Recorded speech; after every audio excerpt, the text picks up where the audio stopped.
Hello everybody and welcome back. And the party are here. They're being taken over the hills in the morning sunshine to the Rakasta camp. It is clearer and slightly drier in the hills, which is a welcome relief from the stuffy humidity of the forest. It still is a very hot day.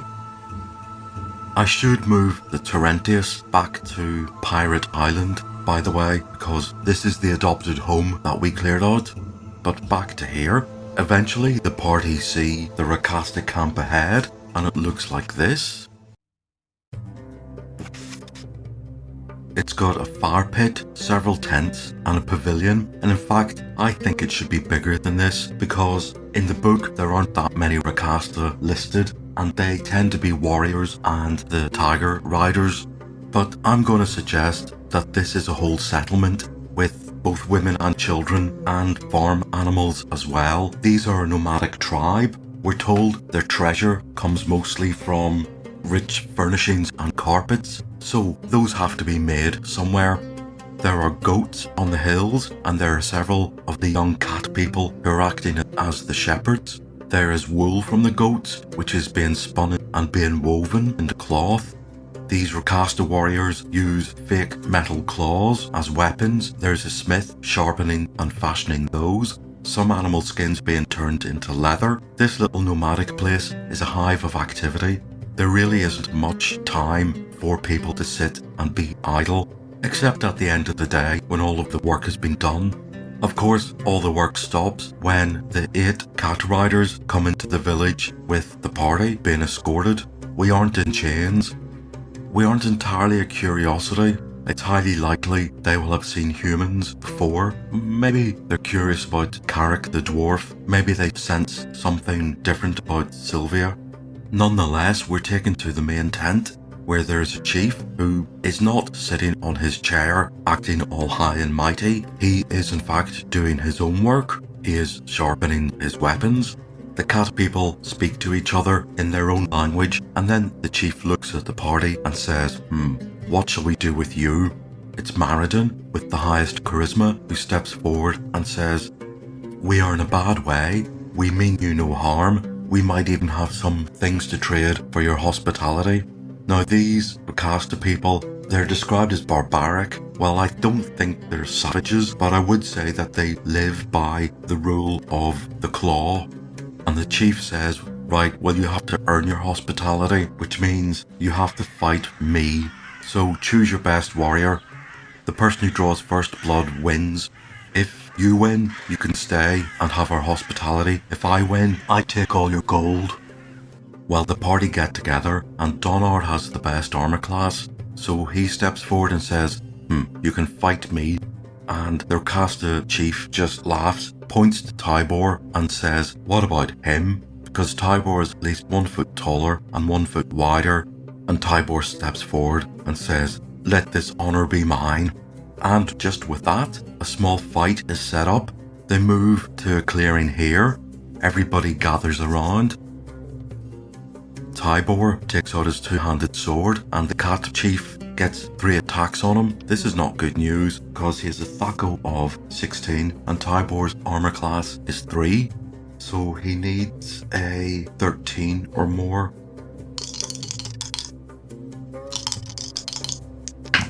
And he hits twice. 8 damage. Okay, well Tybor is down to 17. That's a blow. We commiserate as the big guy comes off the field of battle. The Rakasta chief demands we hand over all our gold. Before the party set off, I didn't give them any gold. They normally carried about 50 gold pieces each. So that's what I will say they lose. They lose 250 gold, which is a princely sum for the Rakasta people, and they're more than happy with that. But the chief just gives a dismissive wave and says, let them live. The party are taken to a small part of the village away from other people, and we're just left there. So I think it's about time we healed up because we didn't get a chance to before we were taken. We have got 2 Cure Light Wound spells and a Cure Light Wound sword. I shall do the Staff of Healing on everybody. So Liz is automatically up to full health. Sylvia, gets his points. He's back up to 12. Or I'll do Malin. He's back up to full health. I'll do Carrick. Nice one. He gets another 9 points. He's on 19. Donard is on 20. Okay. Physician Heal Thyself. He's on 24. Maradin is on 17. Nice one. He's on 26. Tybor is on 17. And he is back up to 23. Cure Light Wounds. Definitely Sylvia will use the Cure Light Wound Sword upon herself. She is back up to 17. Donard will cast a Cure Light Wounds on Carrick. He's up to 23. And he'll cast a Cure Light Wounds upon himself. And he is up to 28. Now all this curing doesn't go unnoticed, and immediately a murmur goes around the Rakasta camp, and the chief suddenly appears before us with several of his people and says, "You have the magic ability to cure?" Maradin says, "Yes, we do." And the chief says, "You may be of some use to us. We will let you stay here for a day and give you food, but tomorrow can you cure any of our damage to people?" And sure enough, one of these tents is set aside as an infirmary.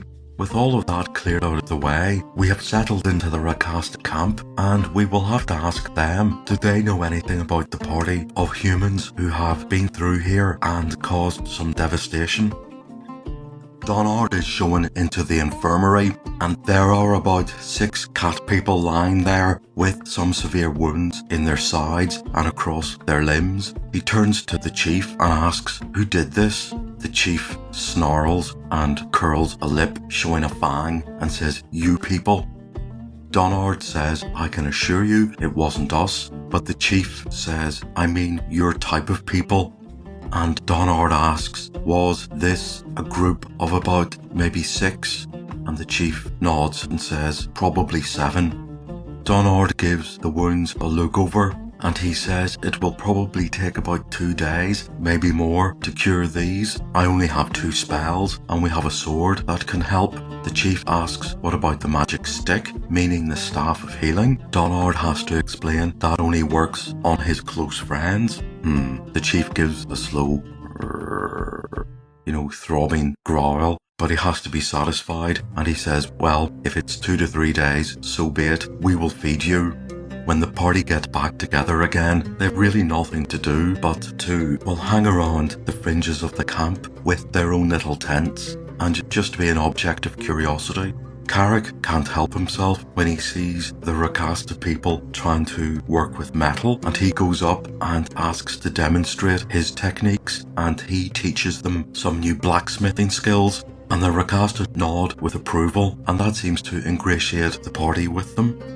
While Donard is doing his healing duties, the rest of the party have a chance to move through the Rakasta camp to see how these people live. They are a very industrious people. There is no time for slacking until it comes towards the end of the day when they eat, and everybody seems to be busy making either something useful or something decorative. They seem to have found a way to manipulate things with the pads of their fingers, much like humans and dwarves would do, but they have also been able to couple this with their claws, which they can either use as a sort of gimlet or a hook, and the speed at which they can work materials and manipulate them with this arrangement is quite remarkable, and their attention to detail even Sylvia finds astonishing. For a race which is considered barbaric, they have a lot of sophistication. And as far as humans go, the party are one of the few groups to have actually witnessed this. Dinner is goat. That is the domesticated animal of the Rakasta people, and it's suitable for their nomadic existence. It also happens to be most of what our rations from Pirate Island are made of, so it's no surprise when it comes to dinner that night, Liz looks at her stew and says, "Oh, goat. Again." So yes, it's going to be goat for the rest of this adventure probably. Donard does 1 day of healing. He manages to get at least a couple of these wounded Rakasta back on their feet. There is gratitude for that, though it's always very reserved, as these people are constantly testing their environment and any newcomers, so they don't give away much. And on the second day, the rest of the Rakasta warriors are well enough to sit up and be on the mend. We ask the chief, where did the other party go? Because we have to seek vengeance for them. During the 2 days here, we've told them of the fate of Tanaroa, and the Rakasta have never been beyond the wall, so that is kind of a land of mystery for them, even though they have seen the humans who moved north into the island for the tar pits. The Rakasta chief points towards the central plateau. He says they went towards Scan Ilmak, and he shudders, which is the first sign of weakness these people have shown. We ask, what is Scan Ilmak? And he says, the mountain of death. Okay, well that's where we're off to. We ask, will we meet anything on the way? And he gives a kind of derisive snort and says, you may meet the Thanaton, though if the other party have met them, I fear for those little people. Who are the Thanaton? The party ask. And the Rakasta laugh and say they are flying mice. Liz asks, are they harmful? The chief laughs and says, we're cats, they're mice, what do you think? Right, well we don't know what to make of that, but Big Tybor laughs and says, ha, talking cats, flying mice, what next? Dogs that play cards? Maradin looks at him and says, what do you mean, dogs that play cards? And Tybor says, my auntie, she has a picture on her wall of some dogs playing cards. And one of them seems to be cheating. And Maradin goes, okay, dogs playing cards, yes, perhaps we'll meet them on this island. So here we are in the Rakasta camp, and we've been pointed to the Thanaton settlement here, and despite the Rakasta opinion of flying mice, they do assure us that these creatures are not violent, and they do reiterate that if they came across a violent group of people, many of them probably would end up the worse. But we have also been told that they are good at hiding in the trees, and that is probably what they will have done. So we have a destination. On the morning of the third day, we say goodbye to the Rakasta. It's a very formal goodbye. These people don't make friends easily. That's because, as I've said, they're in constant competition with their environment. But they do give us advice, and they say to avoid the temple here. A bit late for that advice. So we're going to head off and meet the Thanaton people. At least that's seen as a safe route towards this mountain of death. Okay, with the party on these high hills, I'm going to say that they're well able to see the plateau and therefore navigate themselves northward. So I will move them onto this hex without checking for being lost, and they make good headway. So they can do about a hex and a half a day on the hills, and then they enter into the jungle. But I shall roll for a wandering monster when they were on the hills, which is a 5 or a 6 during the daytime. And they get a 6. Well, what a surprise. So let's roll for what this could be. Our percentage dice. That's 16. Ghouls again. I'm going to have to make them the Minotaur ghouls, because Donard can just turn these instantly without any hassle. Well, I shall set up this fight. Let's see how many there are this time. I'm not going to do 1d6. It's going to go to 1d4. And there's 3 of them. Right, I think we can handle 3, even though there were a few caveats last time, which made the other fight not end in a total party kill. Back in a second. This encounter must have taken place towards the end of the day, because we don't really have the undead in blazing sunshine, and also I should imagine the canopy of jungle would offer a lot of shade. Right, let's roll for surprise. They get surprise on us.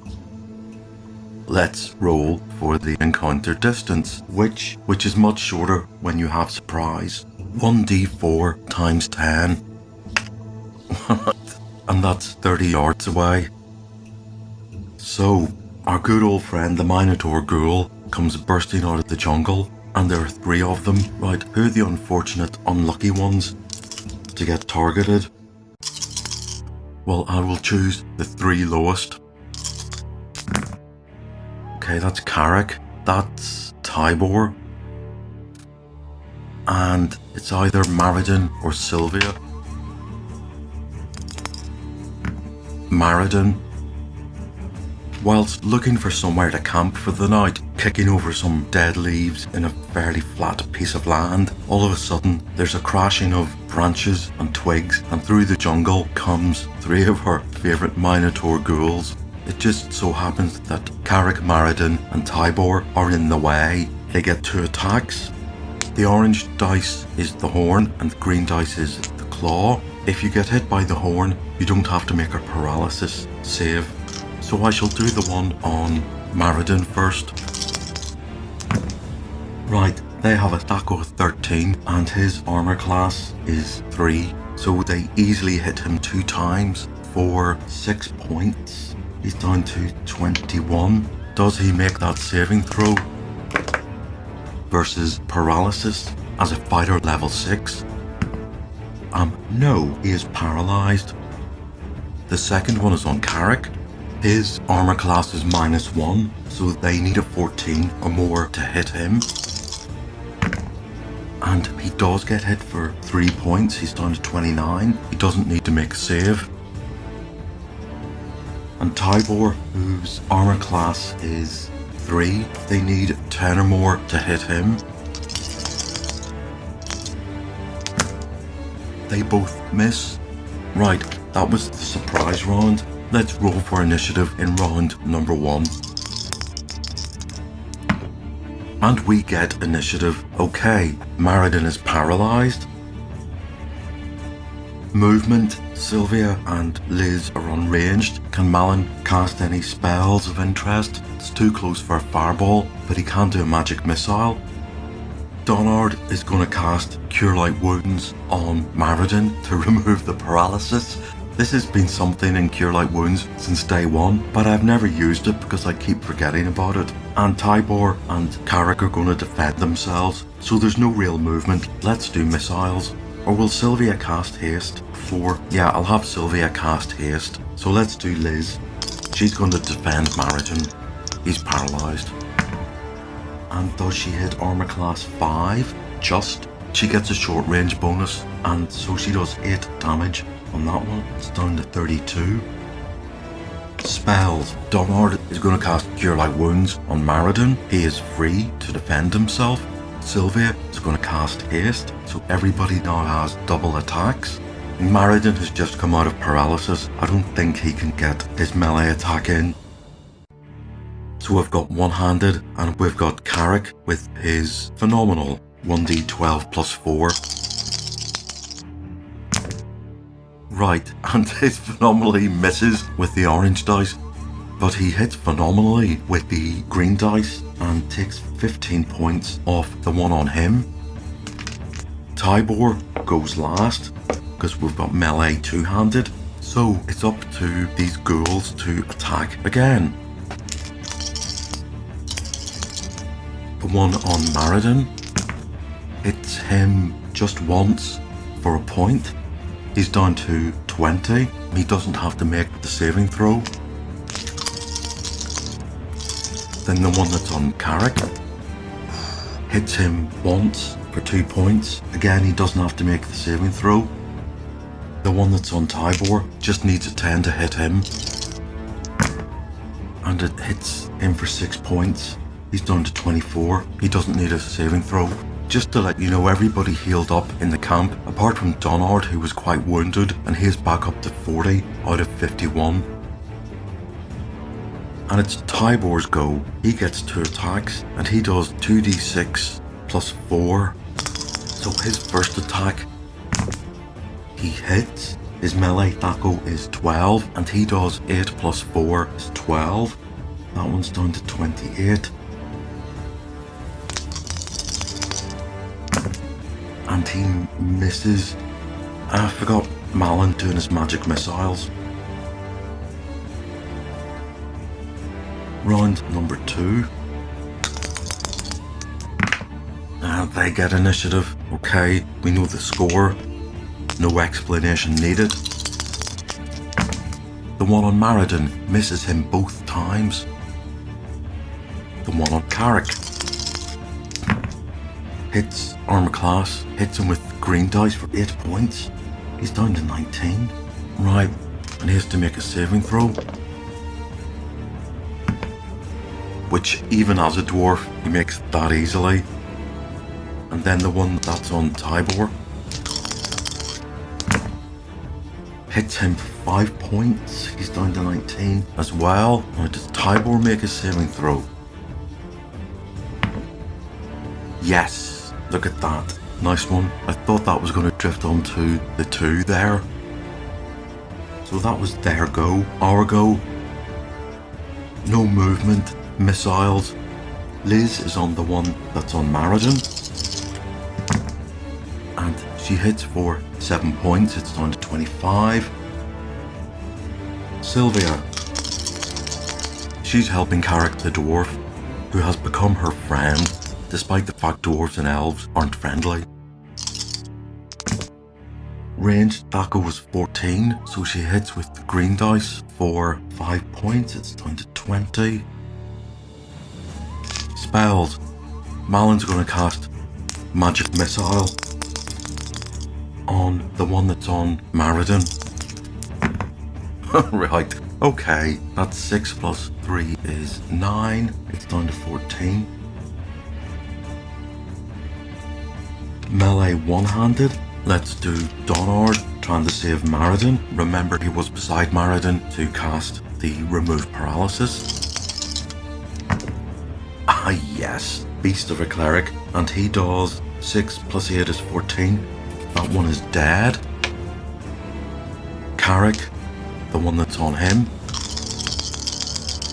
It has 20 points left. Right, does he hit with any of those?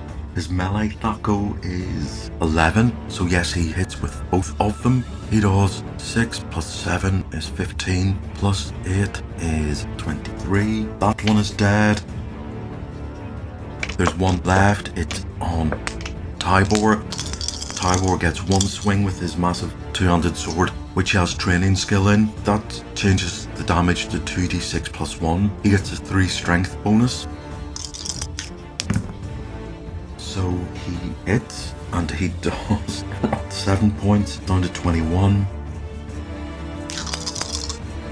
His second swing, right, he just hits armor class 5, and that's another 9 points, it's down to 12. So we're under round number 3. It gets initiative, and it's on Tybor. And it hits him for 9 points. Our big oaf is down to 10. Does he make his saving throw? No, he doesn't. Fighter level 6 needs a 14. So Tybor is paralysed, but it's our go, and we've got Liz on missiles. That's an 8. Her ranged Thaco is 13, so she just hits armor class 5, and that's 8 points off it. It's down to 4.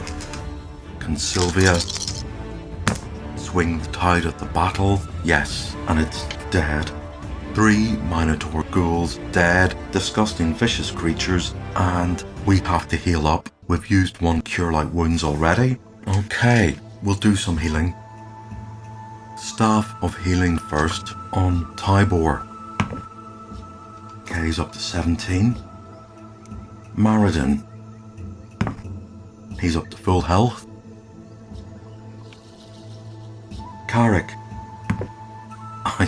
Right, he's up to 28. Donard, who needs to get back up to 52. He's on 47. Right, we've got 1 Cure Light Wounds and a Cure Light Wounds sword. And I think the Cure Light Wounds spell is for Tybor. Right, he's back up to 19. And he's going to get the sword as well. Right, he's back up to 23. Let's settle down for the night in this sort of halfway place between 2 hexes. will have to wake up the next day and try and not get lost. The odds of getting lost are 1 to 3, so next day spells are memorized, and I think I'm going to do another Cure Light Wounds on Tybor. Right, good. He's back up to full health, and let's see if we get lost on a roll of 1 to 3. They do, so they wanted to go this way, but they could end up veering left or right. And again, my little chart has this. There's a third chance they will actually go in the right direction by accident.